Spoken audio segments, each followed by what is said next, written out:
On today's expose, for no reason whatsoever, I'm highlighting Magneto, who has been... Coincidence. Yeah, how weird that we'd highlight Magneto on Enter Magneto. Right? So he made his first appearance in X-Men #1, September of 1963. X-Men is 3 months older than my mom and 1 month older than my dad. Magneto was created by Stan Lee and Jack Kirby, and he's just super cool because he's always been like the X-Men's villain. He was temporarily their leader.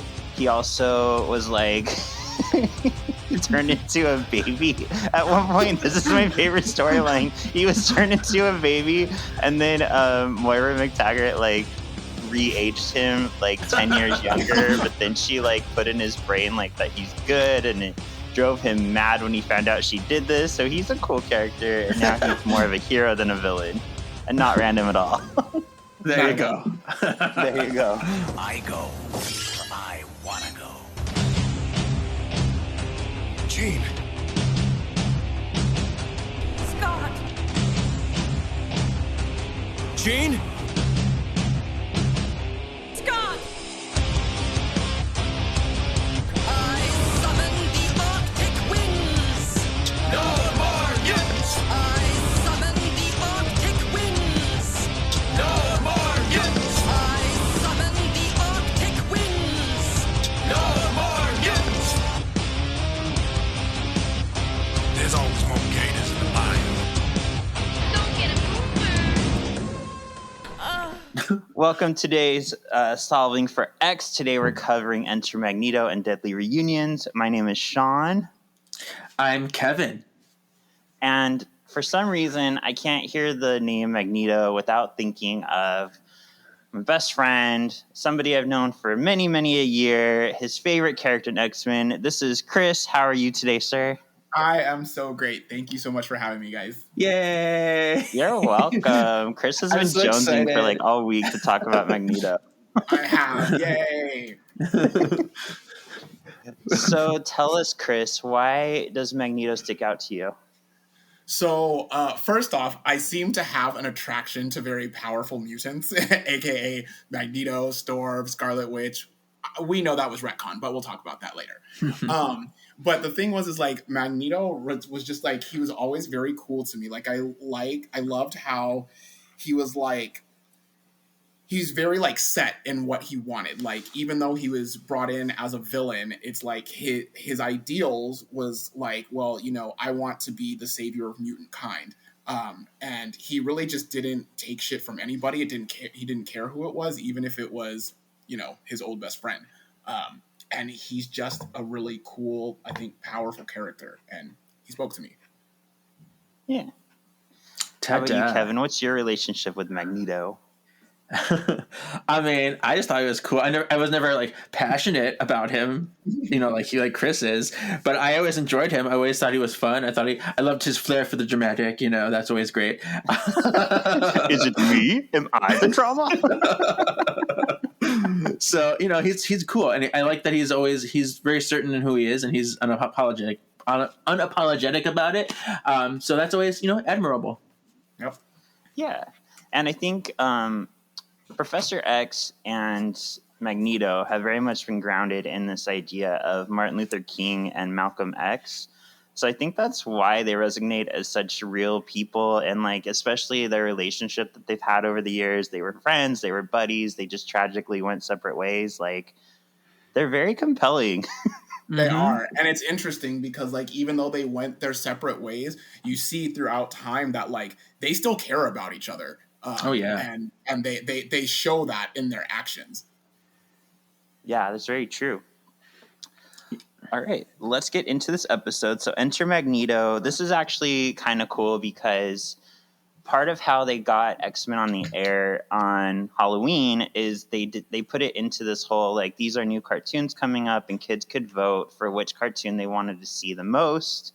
And that cartoon that got voted the most would be aired on November 27th, so right around Thanksgiving.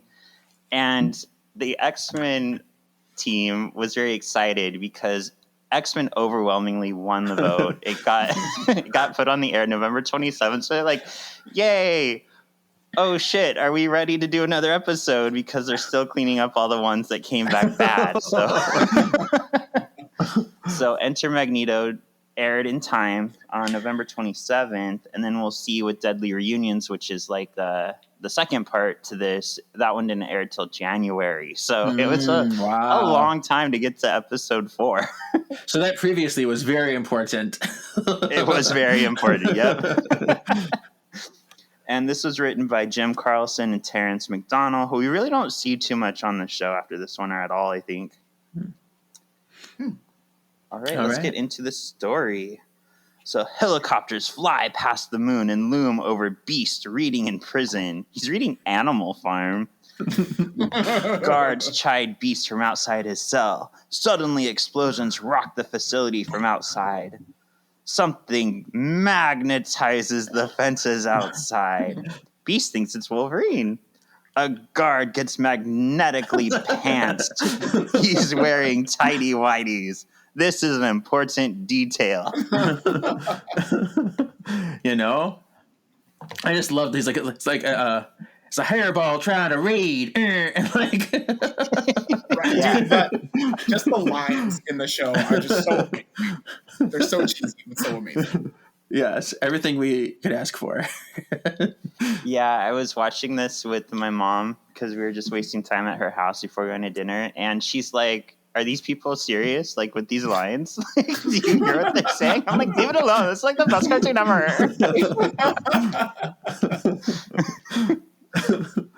The wall of Beast's cell gets blowed up. As the dust settles, enter Magneto. Hey, that's the name of the episode. Magneto. What do you know? Magneto freezes Beast of his freeze. There we go. Beast of his shackles. Beast refuses to go with Magneto. He wants to wait to go through the court system. Magneto is shocked to hear Xavier is the one who led Beast to attack the Mutant Control Agency. As hot cops shoot at Magneto and Beast, Beast puts his shackles back on. Magneto leaves to attack the men outside.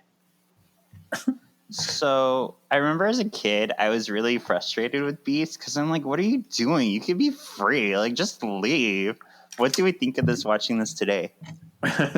Well, I think it's definitely in line with Xavier's philosophy, and Beast is staying true to that. He agrees with Xavier. And it's hard because, you know, many people would want to take the easy way and go, and I don't know. I don't know if I agree with it, but I think it is very impactful, and it says something about his character. You know, it does. I think it's almost like very noble of him. Like, he's like, you know what? I'm going to go through the proper channels. I'm going to do this the right way, because it's also like you mentioned, it's going towards the cause. Like, we're trying to be peaceful. We're trying to live in harmony with these people, and these are the rules. Like, we do not live above the rules just because we're different, just because we have these powers. So we need to go through the same channels as everybody else. And I thought that was like really noble. Show people that we're not a threat, you know? Exactly. Yeah. As I got older, I understood it. Like, yeah, Beast, if he had left, he's just a fugitive now. But if he stays, he can go through, like you said, the court the right way. So this is very in line with his character. It's very in line with, like you said, Xavier. And also, in the background, Beast was kind of a last-minute character to throw into season 1. So they kind of didn't know what to do with him. Well, I think it's interesting the way they made his character. Like, he's very calm, like very collected. It seems like he always wants to like formulate a plan or just have everything like go smoothly. So I think it's pretty interesting. Yeah, all the writers said that Beast was hands down their favorite because you have this big brute who's actually a big sweetheart. But not only that, they could write these wonderfully like smart, poignant lines for him. So they had a lot of fun with Beast. Yeah. I remember them commenting, because I listened to some other friends' podcasts who they all interviewed the writers, you know, the Leowalds, and they said something about like, you know, all the kids would go around and like quote Beast, and everyone was thinking like, wow, my child is so smart. Like, Where's he learning this? Yes, wow. What a high reading level. Oh. So lovely. All right. So tanks and helicopters explode as they playthings as Magneto's attack is watched from a tape. Jubilee and Professor Xavier watch the destruction. The professor explains that him and Magneto used to be friends. During the war, the two worked together to save people in secret. They were torn apart by their morals. Xavier wants to live in peace with humans and mutants, while Magneto holds mutants above humanity. Yeah, so this is what we're talking about. And this is exciting because we have a 90s moment. Did you guys catch the 90s moment? Man. You got mail. 90s moments. 90s moment. So Professor X says that they're watching the news on tape. So we get the whole history of Magneto. And what's interesting is Beast is somewhat aware of who Magneto is, but it seems like a lot of the X-Men have never heard of him even. Right. Yeah. Because he's like, oh, you're that Magneto I kind of heard about. But most of them are just like, oh. What's a Magneto? Shouldn't it be like Magneto? Yeah, and they're very much like who is this guy, and like why do we need to go after him? But like I also love that they're very much like, well, Charles said to do it, so we're gonna do it. Like, yeah, kind of basically. no questions asked. All right. Magneto eventually amassed a group of followers. They attacked power plants, factories, government buildings, etc. Professor X used his powers to stop Magneto, but he had somehow recovered, and now he's back. And there's hell to pay. So this Magneto is depicted as almost like a terrorist because he's purposely like blowing up things essential to humanity.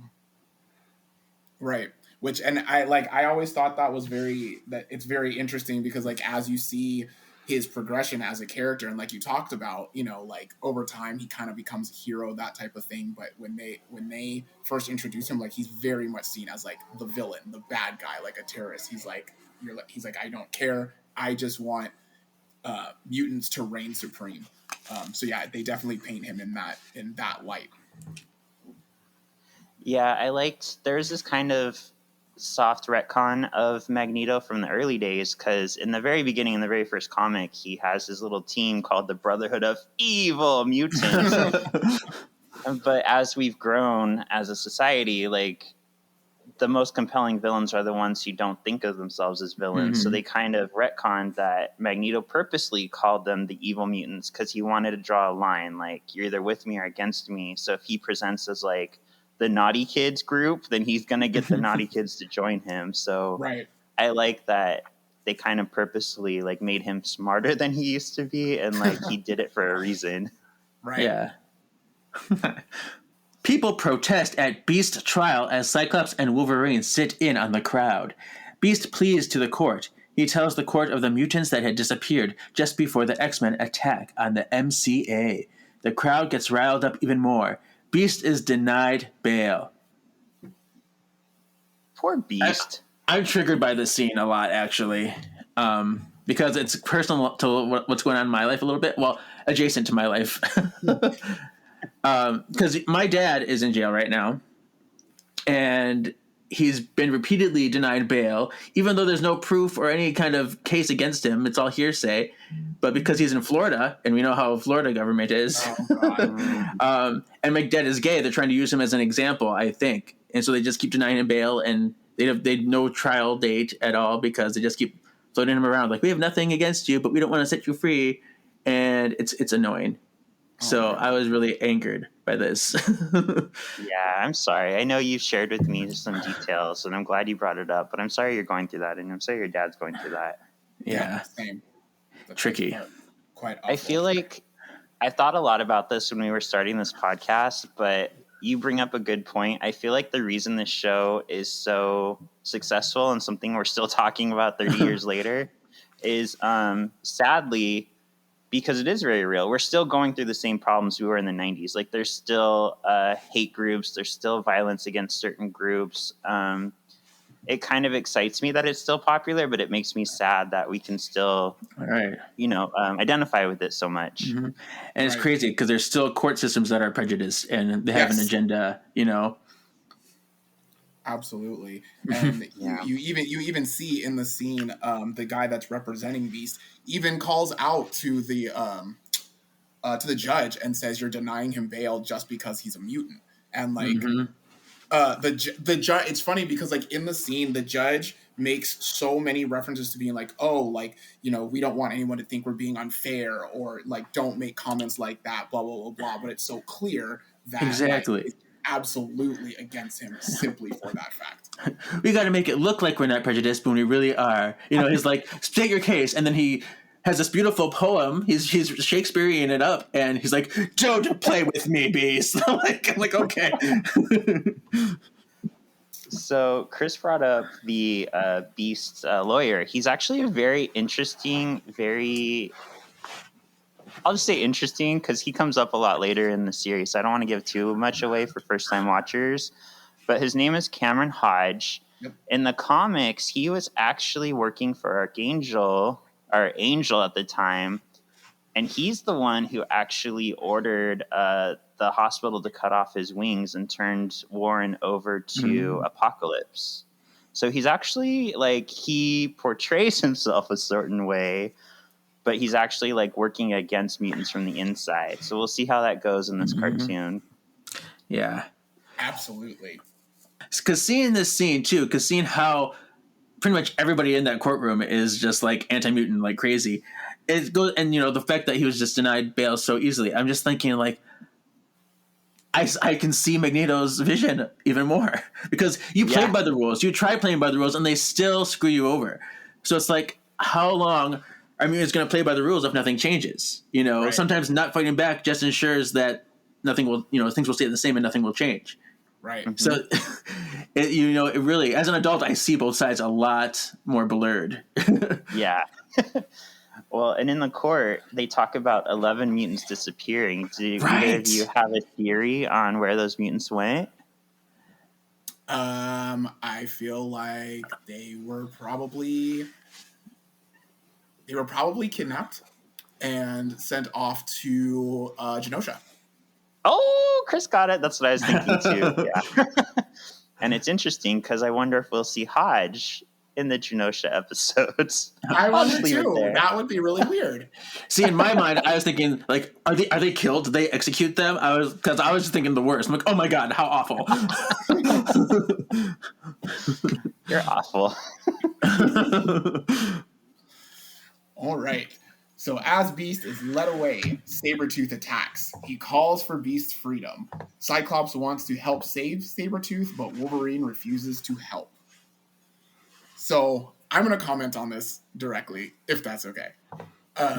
Go for it. I thought this was really... I thought this scene was I really liked this scene, but I thought it was really funny because Wolverine has so many just good one lines throughout this show, and any first time watchers, you'll notice this as you go through.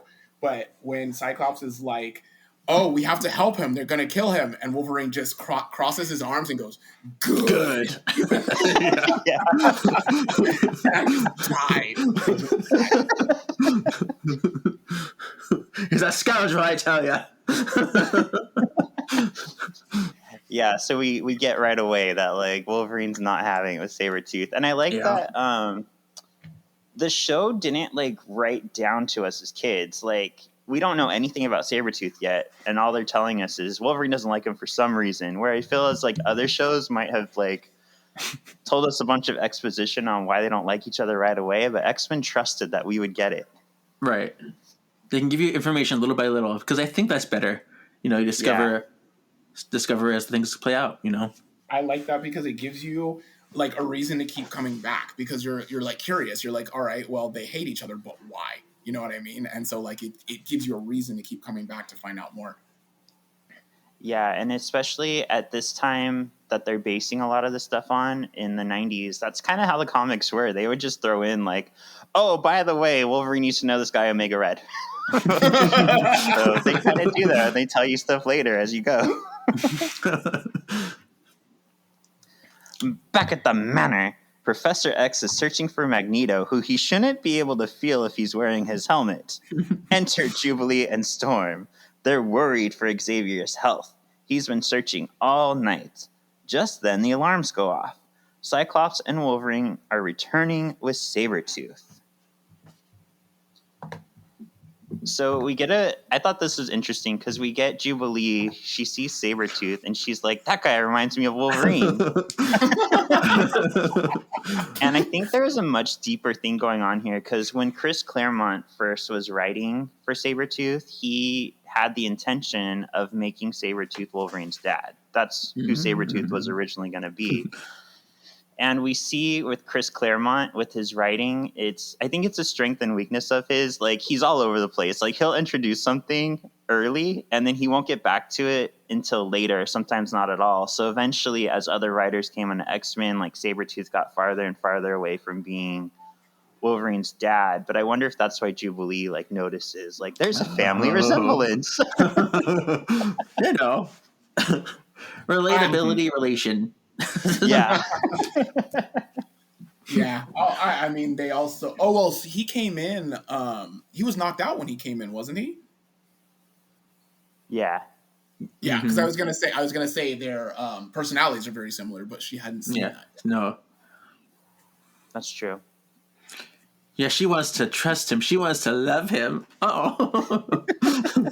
Well, I think that's the innocence of Jubilee. Yes. Yes, the newbie member. Like, I love all mutants. She just wants to bake a cake made of rainbows and smiles. Exactly. Fireworks for good measure, you know. All right, scene 8. Sabertooth adorably rests in a hospital bed. Cyclops and Professor X creepily watch him sleep on a monitor as Cyclops explains the situation. As they explain that Wolverine hates Sabertooth, they watch Wolverine walk into the hospital room and slash the IVs. Xavier, Jubilee, and Cyclops come to Sabertooth's defense. Wolverine threatens to leave with Sabes, but Storm stops him. The alarms sound. Magneto is attacking a missile base. Wolverine calls out Xavier for ordering them to fight Magneto, but save Sabertooth. Yeah, so Storm's like, you know, we thought the same of you when you arrived. Like, I also really like this scene because, like, you get to see a little bit more of like Wolverine's hatred for Sabertooth, and once again, he had another really great line. So, Cyclops says, "Oh, he was near death," and it zooms in on Wolverine's eyes, and he goes, "Not near enough." Right? I die every time. Every time, it's so great. Wolverine's such a grumpy old man. I know. Just short but sweet. Like, they're really good phrases. Yeah. I love that we see Magneto attacking a missile base, because that's the first attack on the X-Men all the way back in 1963 was on the Cape Citadel missile base. So even though this isn't the exact same continuity, there's still that little nod to, like, if you're a fan, we're doing it right. We're just doing it a little differently on a different time scale. That's really cool. I didn't even know that. Yeah. Mm-hmm. Neat. So at the missile base, Magneto prepares to strike. He magnetically makes the tasks all blast each other and moves on to attack the main base. He activates the missiles to launch. In the distance, Cyclops, Wolverine, and Storm approach the base. The men at the base desperately try to stop the missile launch to no avail. They retreat. I love when they, like, infiltrate the base. I had this whole, like, X-Men video game moment when, like, Wolverine's, like, climbing the wall, like, snicked. I was like, ooh, I can do that move in the video game.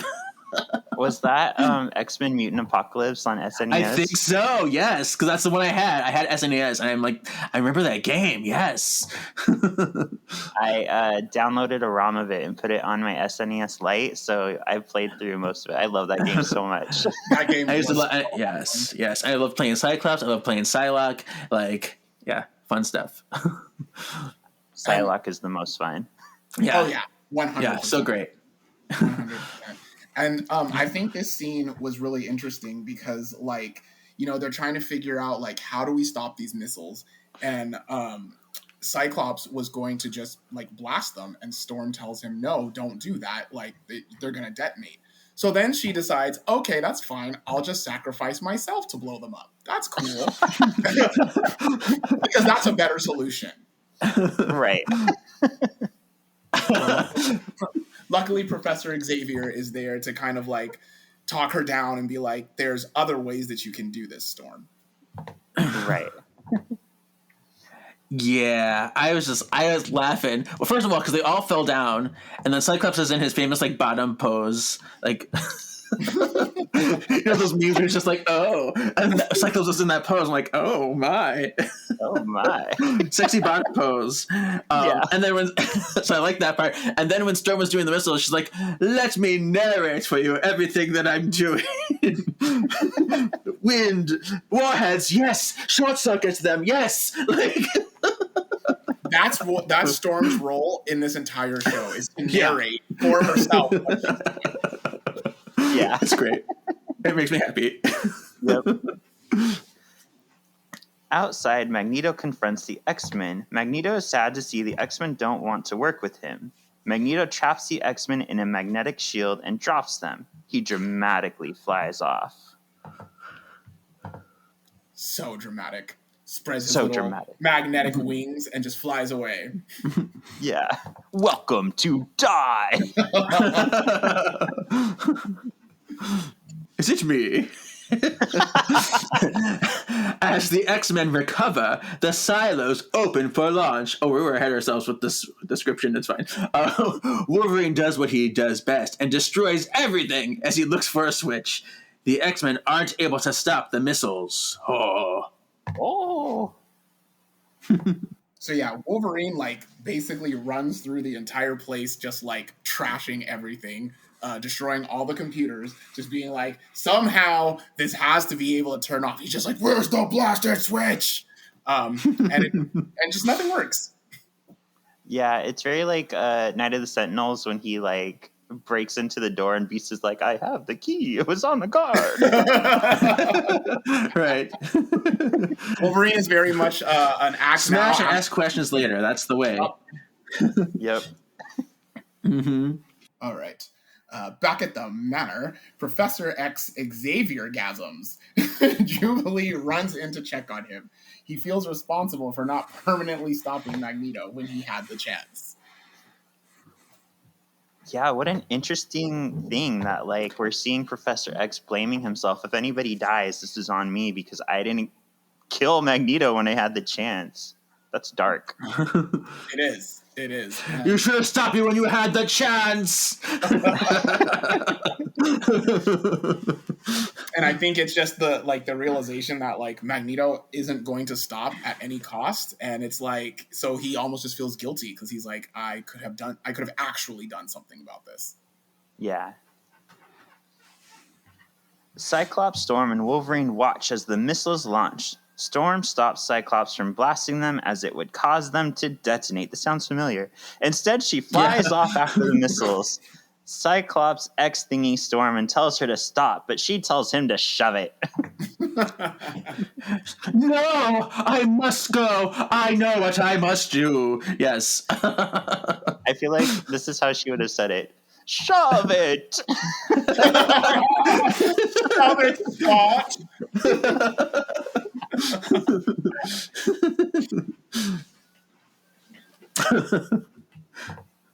I like that you said he X thingies Storm. You're welcome. Yeah. Most people would call that a communicator, but that's okay. We'll go with X thingy. X thingy. Come in, Zordon. All right. Professor X telepathically contacts Storm. He tells her it's not worth self-sacrifice. He mentally sends her the plans for the missiles. She's able to use wind to redirect them over water. She's then able to use lightning to fry the control board and stop them from detonating. The exertion of power is too much, and she's not able to stay in the air. Storm, go down. I feel like I've heard this somewhere before. Where? Yeah. I don't know where. Deja voodoo all over the place. Yes, very much so. So Storm was originally described as like she doesn't fly. She uses the wind to like lift the thingies under her arms, like lift her on the winds. But I've always wondered, like when she's Mohawk Storm, she doesn't have those thingies, but she still flies. Well, I mean, that doesn't mean that she couldn't still just use wind to like Lift her. herself in Right. general. You know what I mean? Like she doesn't have True. to have the little flaps to lift herself. And I will. I'm going to reference Marvel vs. Capcom 3 right now because in that game, her animations when she flies actually does have a gust of wind underneath her. Yeah. Wow. And if you're looking at Mutant X-Men, she's a vampire. She has vampire abilities. So. Oh. These are some deep cuts. You know, I don't know. I'm gonna just scavenge and every X-Men knowledge I do have that's weird. Like,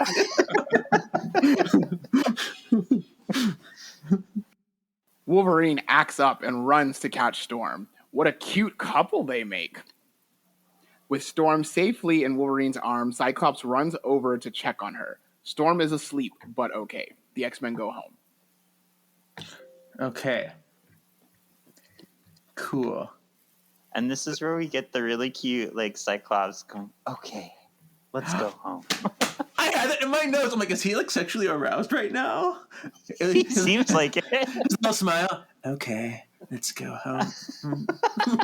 Well, let's not also forget that Wolverine was feeling kind of cute too, and he says to Cyclops, "Mission accomplished, buddy," in like a very like soft, like not Wolverine voice, and you're like, "Who is this?" Yeah. He's a Skrull. It's Skrullverine.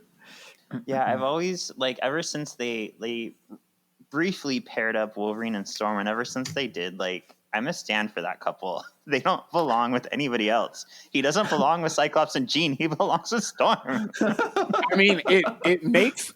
I feel like they make so much sense because like they're both very powerful, and like I think they both have very stubborn personalities and like don't take shit from anyone. And I think I think like that contrast is very sexy, honestly. Yeah. Seeing the scene when Wolverine wants to run off with Sabertooth and Storm's the one who walks in and tells him, like, calm the fuck, like, this was you not too long ago. Yeah. That scene right there is like, yeah, they belong together. Absolutely. Well, Oh, wait, there she would definitely say have it like this. Calm the fuck. And they definitely have sexual tension. That's always going to be that kind of vibe. But I'm sure they'll have lots of fights. They'll fight constantly. I would actually like to see a fight between Storm and Wolverine. Like I imagine like city blocks being destroyed just because they're pissed off at each other. Yeah. Be very Super Saiyan, like Exactly. And like that would be the type of fight where like Storm could get like super pissed and go like full ham, and like Wolverine would be like, that's fine. Whereas Whatever. like she would probably I'll heal. she would probably Yeah. kill anybody else. All right. Magneto monologues to no one about Xavier being wrong and not siding with his own kind. Dear diary, out loud. Don't trust Xavier. He's a ugly bitch.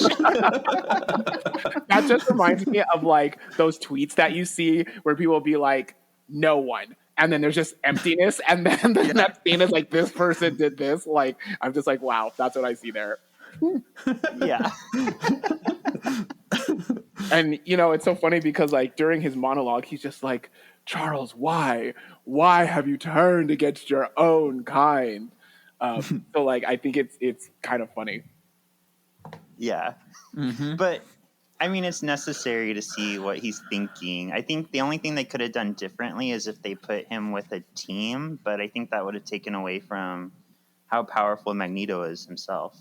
I agree. And I also too, like, if you're trying to introduce him as like the big bad for the time being, and like you're trying to build a contrast between him and Charles, I think it makes more sense to have him just like coming in on his own for a while and like get to understand their dynamic, you know?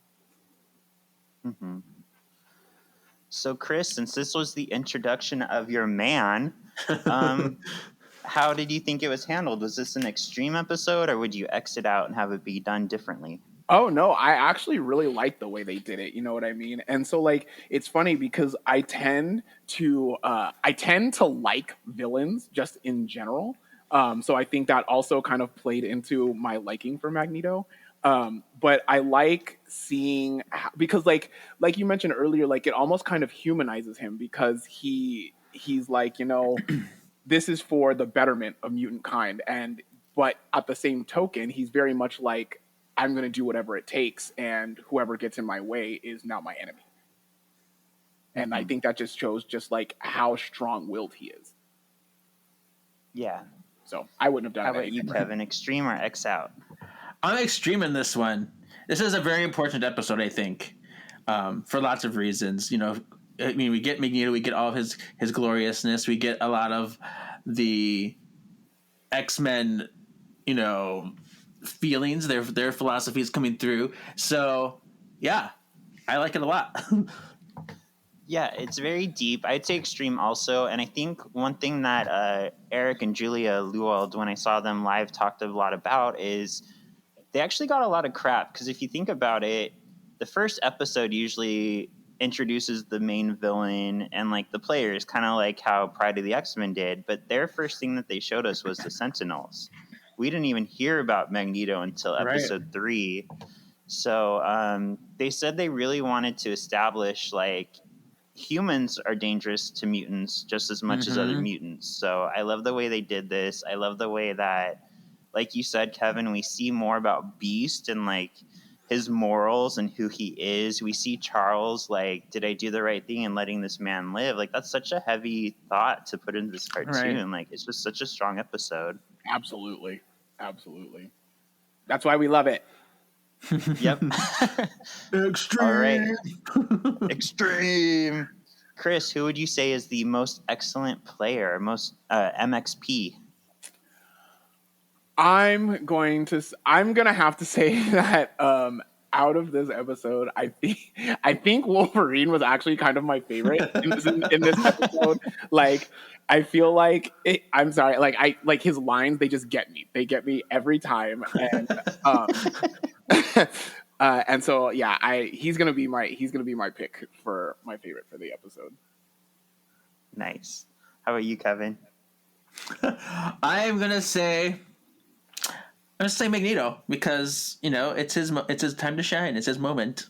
Yeah.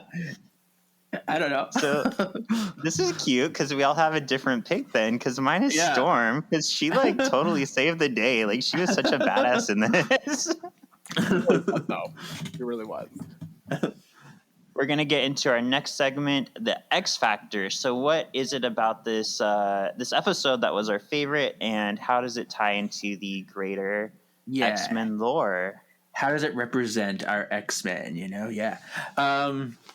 I'm going to say for my moment, it's going to be Beast deciding to wait till trial and stay in jail. Because I think that is a very X-Men thing to do. It's a very, you know, school for the gifted, Professor Xavier thing to do. And, you know, I think I'm going to highlight Beast for that. Yeah. All right. For me, I think I mentioned it earlier, but the fact that they took the time to make sure that Magneto is introduced at a missile base, like that's just so heavy hitting, so like attention to detail. I just love that even though we're adapting this from, you know, this came out in 92, so there were 29 years of comics before this that they had to like whittle down and make work. So I just love the way that they did that. They made it work. They respected the history, but they still got the point across that he's dangerous and he's still kind of the Magneto he was in X-Men #1.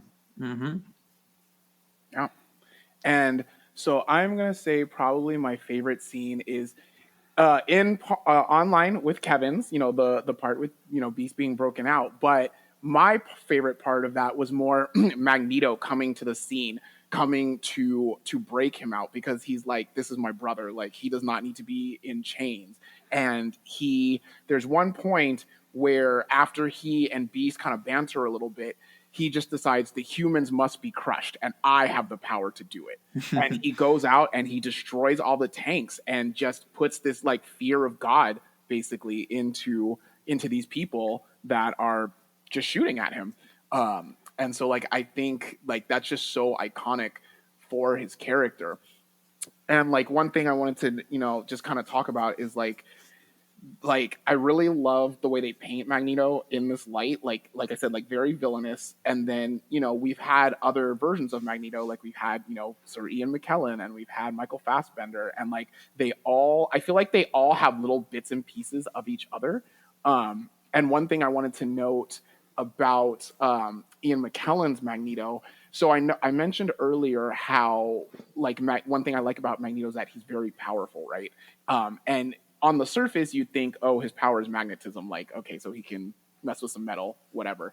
But if you look at the overarching picture, like there's metal in everything in our society. Like that gives him access to so much. And Ian McKellen in the movies was like, oh, there's too much iron in your blood. Another thing that he can control that's metal. Like it's so interesting. And I think it's just such a way to like a good way to expand on his character. So I think that's really, really cool.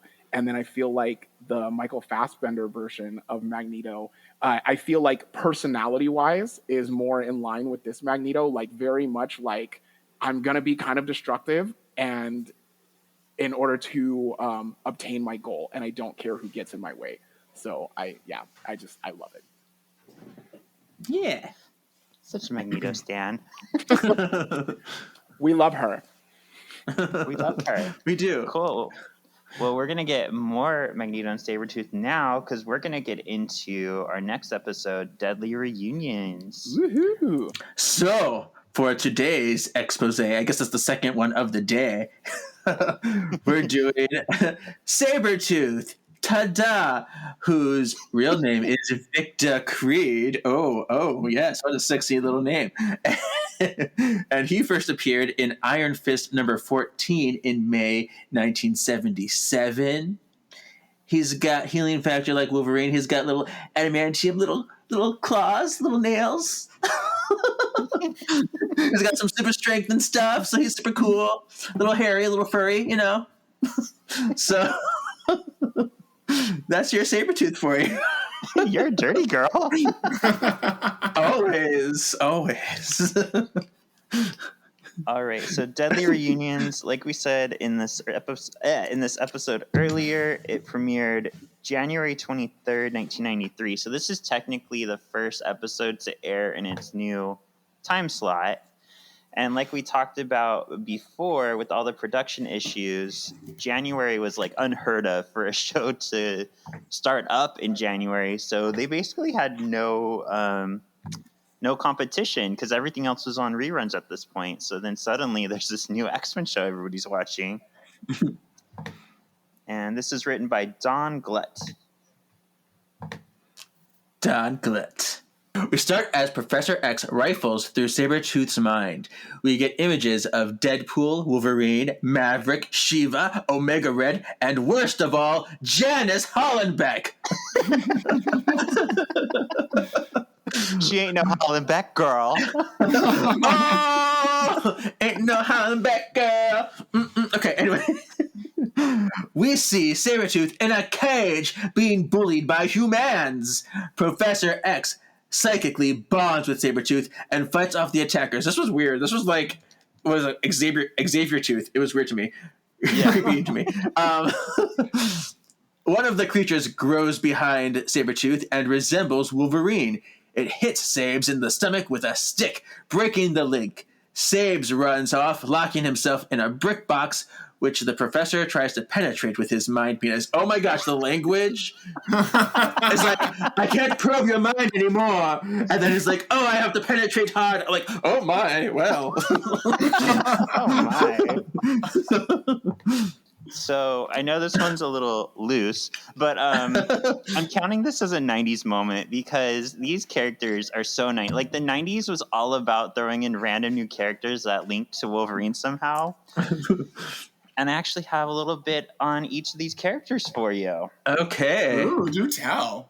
Do tell. So Wolverine, he sees Wolverine. So Wolverine actually debuted in Incredible Hulk number 180 in October of 74. He was created by Len. I think the last name is pronounced Ween. And Len was actually the one who put Wolverine on the new X-Men team. So he said it was just fun to create a mutant. So when he got handed X-Men, he was like, this guy created, I'm throwing him on the team. The rest of these characters were like super new. We didn't know anything about them. Deadpool premiered in New Mutants in 98. Or I'm sorry, New Mutants number 98 in February of 91. So he had just been released. And he wasn't like the slapstick Deadpool that we know today. He was still kind of just he broke the fourth wall, but not as much as he does today. Like they went hog with that. Yeah. Maverick, who we saw, just debuted in X-Men number 5 in February of 92. Shiva is the one with like the metal head with the spikes on the sides. He debuted in Wolverine number 50, November of 91. Omega Red had just come out in X-Men number 4 in January of 92. And the diabolical Janice Hollenbeck. She was actually only in X-Men 4 and 5, and her too, she came out in January of 92. So it's just it's surprising that all these characters, they didn't even, like Omega Red didn't even have a backstory yet. Like when you read, I went back and read X-Men 4 and 5 before we recorded, and basically like he's brought back to life in number 4, and they don't even explain yet the history between him and Wolverine. They just know each other, and we don't know how. That seems to be a reoccurring theme. Yes. We'll discover as we go. Yeah. One thing that I think is really cool is because, like, as a kid, you're watching this and you're like, I don't know who these people are. Like, unless you're like a diehard comic fan, you don't know who like all those people are in those images, right? So then, like, as you get older and you learn like different characters and stuff, to be able to like go back and rewatch this show and then be able to pick up on those things, like I think that's what makes it exciting. And because you'd be like, I missed that as a kid because I didn't know who these people were. Yeah, and that's mostly thanks to Larry Houston, who was a diehard X-Men fan, and he was very tuned into what characters are people talking about. So with Omega Red being so new, like he obviously hit the scene hard. Shiva, even to me, like I was kind of like, I don't remember Shiva. Shiva's like a sentinel for the Weapon X program. Like he hunts down anyone who is out of line in the program. And Janice Hollenbeck, The worst. So yeah, this was interesting. All right. So Professor X gives up trying to help Sabes for the time being. It's a mess in there, but he vows to not give up completely. I will not give up. We will get through to him. Yes, just like Wolverine. Yes, he does draw a lot of parallels. Sorry. Yeah. In the professor's office, Cyclops debriefs Professor X on the Cape Citadel incident with Mags. Professor X explains that Mags feels that mutants are homo superior. Wolverine wants to get back out there and fuck up Magneto, but Storm just wants to drink tea. Professor X says he has good news and leads everyone to Sabertooth. Oh my gosh, Storm sipping that tea. I'm like, this is catching my eye, that little sizzle and the smoking of the, ooh, I'm like, it's like, I will sip. Yes. Oh, I don't know. I just really enjoyed it. She's trying to keep things cool and calm and collected. Yep. Yeah, and it's interesting. They don't call it Cape Citadel in this. They call it the Drake Missile Base. Oh. Interesting. Yeah. I don't know why. Maybe Bobby owns it. I see what you did there. In the war room, Sabertooth is being levitated in a chair in the center of the room. Wolverine wants him out. The professor explains that he is making progress, but slowly. Wolverine wants to penetrate Sabertooth. Wolverine wants to penetrate Sabertooth's recesses. Ooh. Sabertooth explains that him and Wolverine were friends. Friends, yes. Wolverine tells everyone Sabertooth killed some of his friends and leaves. Professor X still feels he can get through to Sabertooth like he did Wolverine, but he fears Magneto will attack again soon. So once again, we get to see Wolverine just like pissed off that Sabertooth is there. He wants him out once again, and he is reprimanded by the professor for just being like, I don't want him here. He is a problem, and nobody wants to listen. Yeah. Yeah, and I love that they paired Sabertooth and Magneto because it is very much like Professor X feels that Magneto can be saved, you know what I mean? Because they knew each other. So he feels that same way towards Sabertooth, but he doesn't know the history with Wolverine and Sabertooth. He doesn't know like Sabertooth actually like killed people that Wolverine cared about. So it is a very interesting juxtaposition. Yeah, absolutely. Absolutely. And I think it also like it's interesting to see the different perspectives because Charles is kind of seen as like the Boy Scout, like always seeing the good in everything. But like sometimes you have to like it's almost naive in a way, you know what I mean? Like sometimes you have to be able to like look at a person and be like, well, like no matter what, like they're still gonna do bad things. They might just be like an evil-minded person, and they're too far gone. Yeah, exactly. And you have to accept that for what it is. Right. Yeah. Sometimes Batman should just kill Joker. See. I gotta say, something that I loved about this little scene was Cyclops going to Wolverine going, there, and then Rogue goes to Jubilee, there. Like they both do it to them. I don't think I picked up on that. Oh my gosh, they both did a little double tap on each other's shoulder. That's great.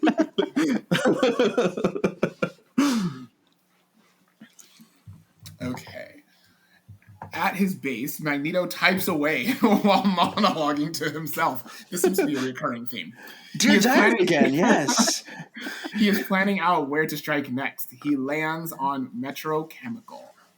Well, and I think because Magneto's so powerful, I almost took this as like, this is his weakness. The fact that he's back on the scene, he's new to the scene, he doesn't really have connections, so his only weakness right now is he doesn't have anyone to help him. That's an interesting way to look at it. No one to use as the scapegoat, you know. Yeah. That's what it is.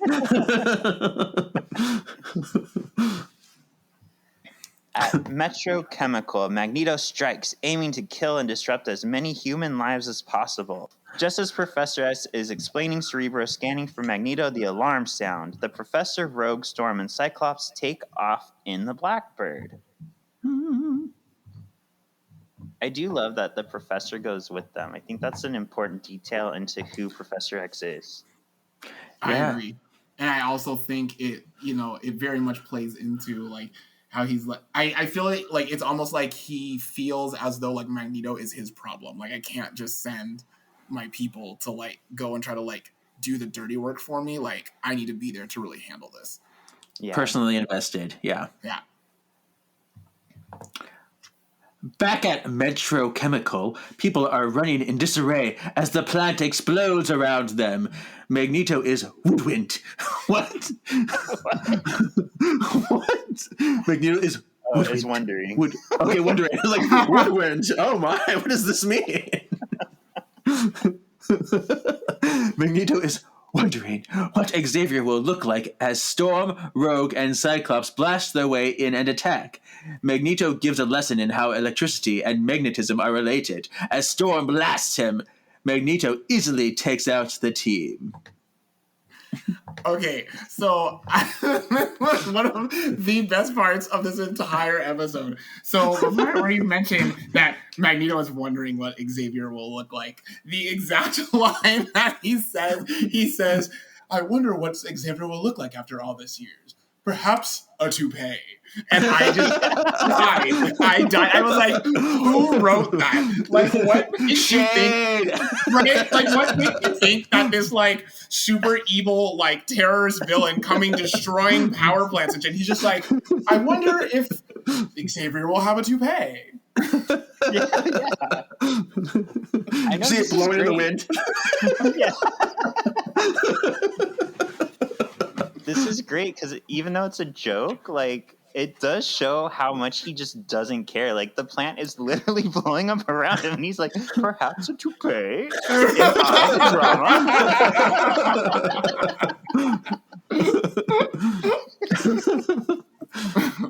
Bricks fall on Storm, and we get our first glimpse of Storm's claustrophobia. Rogue struggles to help Storm as Professor X enters the fray. He is able to stop Magneto momentarily with his powers. Okay, so I'm gonna plot hole. We actually talked about this in the last episode too, like vaguely, but as we've mentioned, Magneto's helmet was designed specifically so that Charles could not get to his mind, and this plays out a good like 2-3 minutes of Charles in Magneto's mind. Let me look at your childhood. Yeah. Like, you're like, Yeah. what's going on here? yeah. I saw online some people described it as, well, Magneto just didn't have his Xavier canceling helmet yet, but he shouldn't be able to. Right. Yeah. Uh-huh. But how would they have stopped Magneto if we didn't have this? Oh, it's true. Like, I'm not knocking them for doing that. I'm just pointing that out. Just pointing it out. They could have had a little scene where, like, maybe they knock his helmet off for a moment, and that's, I got you, ha! You know? Right? Yeah. That's true. Yeah, it would have been very similar to Juggernaut, though, I think. Yeah. If they did that. That's Yeah. true. This is probably the best way to handle it. Yeah. Yeah. Rogue explodes out of the now caved-in wall. She finds Storm unconscious. A few feet away, Cyclops is also knocked out from breathing in the chemicals. Rogue goes to him and gives him CPR. But as we know, skin-to-skin contact is not good for Rogue. She absorbs his powers. Rogue starts blasting everything with her eyes. Cyclops wakes up and tells Rogue to just shut your eyes, bitch. It's not that hard. Just close your eyes. Yeah. But I mean, in the moment, I could see where she'd be freaking out. Like, what the hell is happening? Like, Yeah. Yeah. Yeah, exactly. You're not used to having to just like close your eyes. Your eyes are like always open unless you're going to sleep. Yeah. But I think that's such an iconic scene though. Like, and like at this point, like Rogue hasn't even really been introduced. She's just kind of there. So you're, getting to see like a glimpse of what she can do without really knowing about what she can do. And so I think that's such a cool thing. Yeah. There's some interesting stuff going on here. So this got brought up in one of the things I read online, that Cyclops can't control his powers because of a head injury. So then Rogue should be able to control them. But that was also later retconned by Joss Whedon, who then later said Emma actually went into Scott's mind in Astonishing X-Men, which we gushed about, me and Kevin, on the Pride of the X-Men episode. She finds that Cyclops can't control his power because he thinks he can't, so therefore he can't. So he's able to start controlling it, but then by the end of that comic and into the next comic, he loses control again. So it's kind of like at this point not clear as to why he can't control his power. Interesting. I did not know that. He's a clusterfuck of inner turmoil. That's what it is. Something will always make him, when he thinks he starts to get a handle, something always knocks him back to some kind of crazy frazzled mental state, and so he can't keep it together, Well, Yeah, we see this a lot with X-Men too. Well, and then I think that also kind of brings a different question into play, is like, so like from an aspect of like control, would him being able to control it look like, oh, he can actually turn the beams on and off as he chooses, or is it an issue of like he can't control how powerful they are at the time? Like, I think that asks a different question. Yeah. Well, in Astonishing X-Men, he was able to actually open his eyes without a visor and not, go crazy. But then I don't need any claws. I remember that with the gun. I remember that scene. Oh, I love that scene. Anyway, I think part of that though too was Emma had to assist him. It seems like in Astonishing X-Men to control it. So I think that was the key play too. Interesting. Yeah. I do also like though that the X-Men, I think what sets this cartoon apart from other shows is like if you think about, let's say, Power Rangers, since we're talking Saban. Power Rangers is about a group who has to learn to work together, and then together they can overcome the evil. But in X-Men, in this episode against Magneto, they suck against him, and like they're messy. They don't always get along. Like I think that's why this show is different from other shows. And I like that too because like I think that makes them more real. You know what I mean? Because like people aren't perfect. And especially when you're thrown into like a brand new situation and you have to just figure it out. You know what I mean? So like, I think that makes them more real and gives them a more human aspect. It's a very Marvel way. It's the Marvel way. What? Marvel doesn't throw hidden clues into the betterment of society in anything. What? Wait, is X-Men Marvel? I know. What is this? What's Marvel? Oh, what is it? I want to say too with the plant with everything leaking out. I kept thinking of Toxic Avenger, the Legend of the Toxic Avenger. Yeah. Can we also quickly just talk about how somehow Rogue didn't destroy that entire power plant as she was like firing optic blast every which way throughout the entire place, and somehow it stayed together? She's just better at controlling it. That's what. I'll stop it before it goes too far. Get good, Cyclops.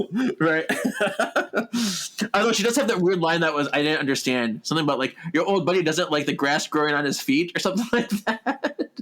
Yeah, she doesn't make sense most of the time. I did not get that line. At some point, there will be a discussion about Rogue's lines in this show. Yeah, she has the so best many ones by far. How do you even get a moonburn? I don't even understand it. I don't know, but just don't get one because apparently they're the worst. The worst. Magneto and Professor X flirt nonchalantly. Magneto sees destruction against humanity as a necessary evil and revenge. Professor X sees it as something creating a deeper divide between human and mutant. Professor X is able to penetrate Magneto's mind through the helmet. Magneto experienced flashbacks of war, and he's incapacitated. Magneto leaves. He just leaves. Is it me? Bye. That's cool. But yeah, we talked about that a little bit. I guess a little early, but yes, like how Professor was able to get through to him even though he's wearing the anti-Professor helmet. But the images of his childhood were too much, and he had to flee the scene. Oh gosh, yeah. Why does Magneto's helmet remind me of Furby though? I don't know. I don't know either. I went to I went to the local comic store, Kevin, the other day, and there was a like battered old fucked Furby sitting out, and I was like, "Oh, this is just like our quiz last week." I feel like the purple part on his helmet looks a little furry to me, and maybe that's why I'm like, I see fur, I see the silhouette of a Furby face. Like I used to draw a lot of Furbies when I was obsessed with them. I used to draw them, and maybe that's why. Anyway. Rogue clutches the Storm and Cyclops as she looks for Professor X, but with eyes closed. The Professor dramatically has his chair flip through the air towards him. He telepathically shares his vision with Rogue, and they hightail it out of there. Like, he didn't just call his chair to him. Like, it flipped through the air. Like, he's like, I've got powers, and I'm going to show them. Well, also, too, I don't know if you caught onto this, but he didn't actually, like, use his mind to move the chair. He used his mind to press the control buttons on the side of the chair, and then it kind of started flipping towards him. And you're like, he could have just picked it up and moved it, but like that's fine. Well, we talked about in Pride of the X-Men. Like he could have just wheeled his ass one room over to see Kitty in. I know. No, he made a hologram do it. Right? He can never be straightforward. Nope. Yes. At a press conference, Senator Kelly belittled the hobo dressed as a president for repealing the Mutant Control Act. He What a announced homeless.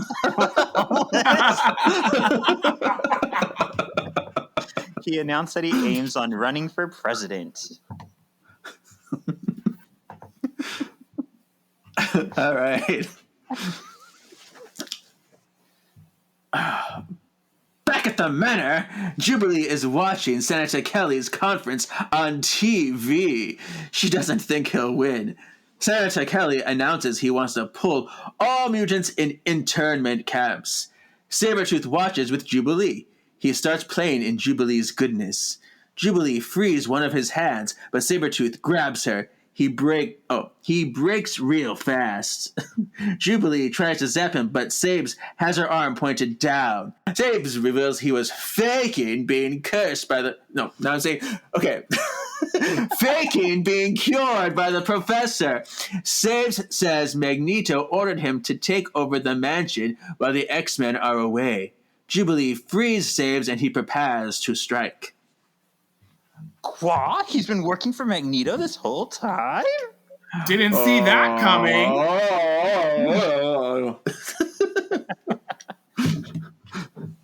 But yes, this is where we definitely see Jubilee being young and being like, oh, I see the good in everyone. And, oh, let me help you. And he's like, oh, and he basically tells her like, oh, girly, like you think that this old fart is getting through to me. Like, I don't care. And I'm going to destroy everything. Yep. He doesn't even have any hair. Wait, what? Did we see the same Sabertooth? I'm talking Professor X. Oh. Yeah, Sabertooth is a furry brute. Yes. So. But I thought Professor X had a toupee. Oh, see? Good. It's in his desk drawer. That's where he keeps it. For special occasions. Girl, she has so little hair, she has a 3-pay. Right? Sabertooth wishes Wolverine were there. He fished his wish. I assume that's supposed to be gets? No, he fished his wish.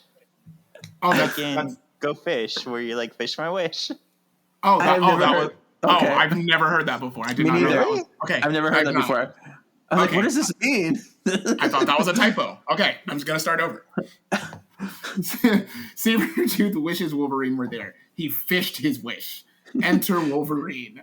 Wolverine makes fun of Sabes for working for Magneto, even though he works for Professor X. Wolverine and Sabertooth fight. Sabertooth turns Wolverine's claws against him. Too bad he can't sheath them. Sheath. What a word. What a word. It's like somebody with a list trying to say she. Right.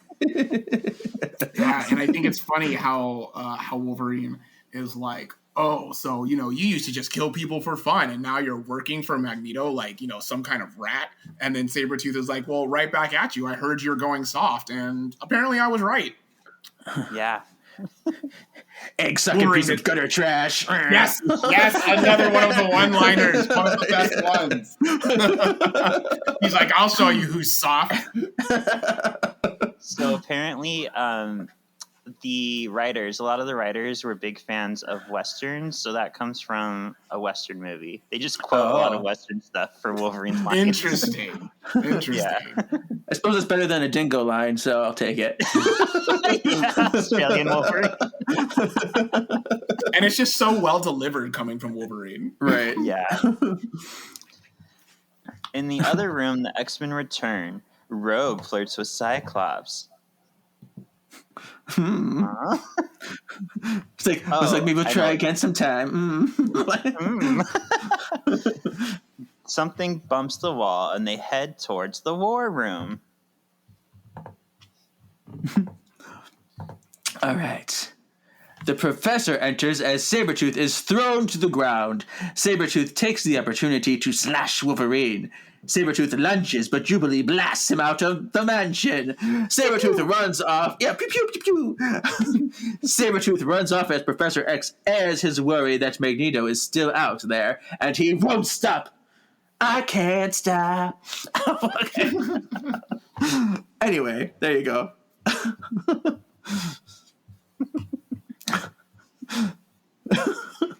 I forgot to mention, when Wolverine was fighting, I did get a good look of the kissing Batman.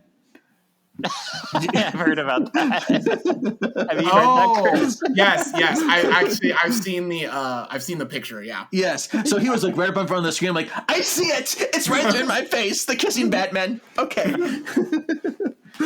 So if you haven't seen it, Wolverine's like the black parts of his mask are supposed to look like two Batmans kissing in profile. Yeah, we gotta get those pictures and like post them up somewhere for people to see. Yeah. Frame of reference. Mm-hmm. Atop a hill, Magneto monologues. Oh, didn't see that coming. He vows that he's still out there and he won't ever stop. So basically, everything Professor X just said.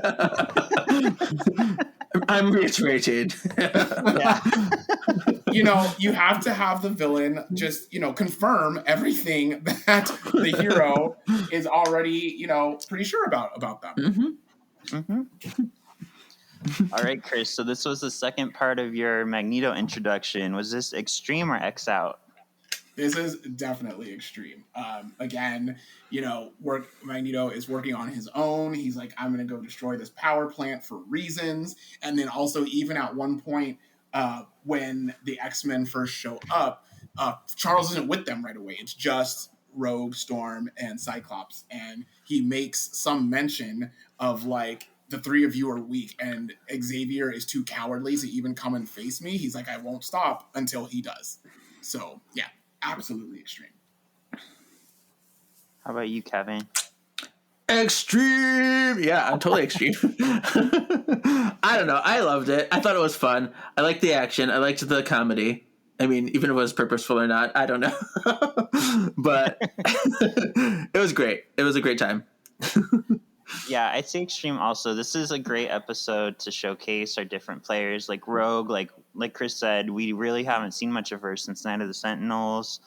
We get to see like how ruthless but comedic like Magneto could be. So this was a great episode. He had the best scream. He's like, oh, I don't know, I can't do it. It was like, I can't. But it was like super cool. I like when they show him as a little boy with the same kind of scream as when he's an adult. It looks so funny to me. Yeah, right? Oh.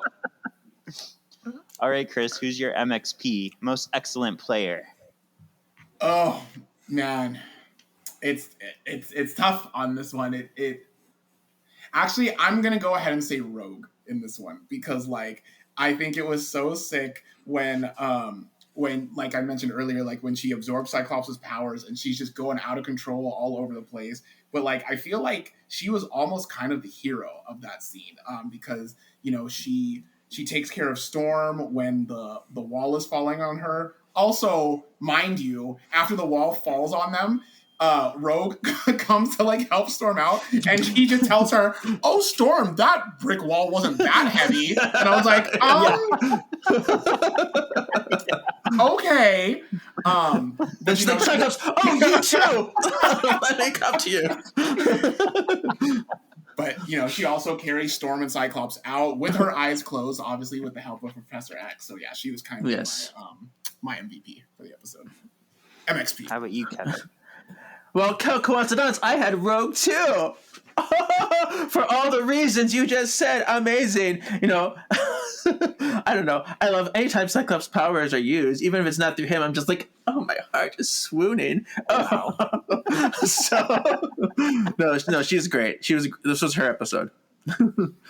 Yeah, she was gonna be mine, but she's my second only because I think this was Professor X's like episode. Like, I love the way that he had the X-Men going first just to see if they can handle it, and then like he came in and basically like bitch slapped Magneto and like handled him. So I really liked him, and just for like the chair flipping through the air, like just for that alone, he should get MXP. But Rogue is definitely a very close second for me. All right, let's talk about the X Factor. Yeah. Oh, my X Factor is the Professor X / Magneto standoff because I think this came at the perfect time because it's something that needed to be introduced and it needed to happen because we had both of their philosophies given to us, and now it's like now they're head to head and they're talking and they're fighting and they're doing their love-hate relationship, and I think it's very X-Men and it's very appropriate, and that's my favorite part. It's the great moment for me. Yeah, I'd say my X Factor, even though it's not really something we've seen in the comics, like Sabertooth, to my memory, I don't think has ever like worked with or for Magneto. But the fact that they added that detail to this episode, I think that makes it so interesting that like we have mutants who are purposely like trying to subvert the X-Men, and we never know who's working with who or who's doing what. And that's very, to me, very comic book like, and very much sets up this whole world of like, we're going to see bad mutants who are working with someone even badder in the future. Very true. And I'm gonna say my X Factor is the actual like kind of like fight between Wolverine and Sabertooth. Like, I love their banter, and you can just see like how much hatred they actually do have for each other. And of course, you can never get over the line of "Come here, you piece of egg-sucking gutter trash." Like, it's the best line in the entire series, hands down. But yeah, like I just really love that scene overall, and I also like how like they keep going back and forth on like which one of them is better, which one of them is more powerful, blah blah blah blah blah. So like I really like that dynamic. Yeah, I have to admit I'm a little bit upset because we didn't have Wolverine one time say, "I go where I want to go," and we didn't have Scott say, "Get down, get down." I know. What is happening? They've So we broken can't add character. anything to our meters. No. Right? All right, Chris, we are so happy that you were able to join us on this episode. And you mentioned Marvel vs. Capcom. Do you want to tell people a little bit about the world you come from and where they can find you? Oh, yes. So I come from the world of competitive fighting games. I have been playing in tournaments for fighting games for too long at this point, over 20 years, but I definitely spent a good, I want to say 7 or 8 of those years playing Marvel vs. Capcom 3 and Ultimate Marvel vs. Capcom 3. And so, like, if any of you are interested in fighting games in any way, shape, or form, you can actually find me on Twitter. My handle is Razorburn. I will spell that out for you because you won't find it. It's RAYZYRBYRN. And I'll put that in the show notes. So if you do want to follow Chris, it was really weird when we were together because we literally like went to a Starbucks and the barista like froze. He's like, "Razorburn?" I'm like, "What? How does he know?" And people would just randomly recognize Chris. So he actually got pretty like popular within the fighting game circuit. Oh. What was so funny about that interaction, like I'll never forget it. So like that person, I had no clue who they were. And they were like, "Oh my God, I fought you this one time at this one tournament and you beat me and blah, blah, blah." And I was like after, and I was like, "Oh my God, like thanks, blah, blah, blah," being so nice. And then like when Shawn and I walked away, I was like, I have no idea who this person is.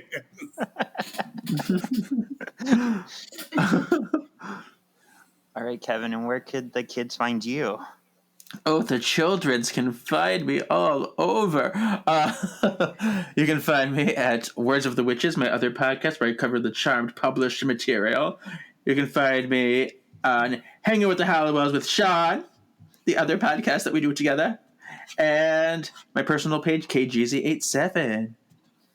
Awesome. And you could find me on Sean Perrette on Instagram. That will also link to my stores, the other podcast. You can find me on Solving for Hex or Hanging with the Hollowells. And next, Kevin, I had a name for our listeners if you like it. Okay, let's hear it. I'm probably gonna love it. It's fine. Our sexy X's.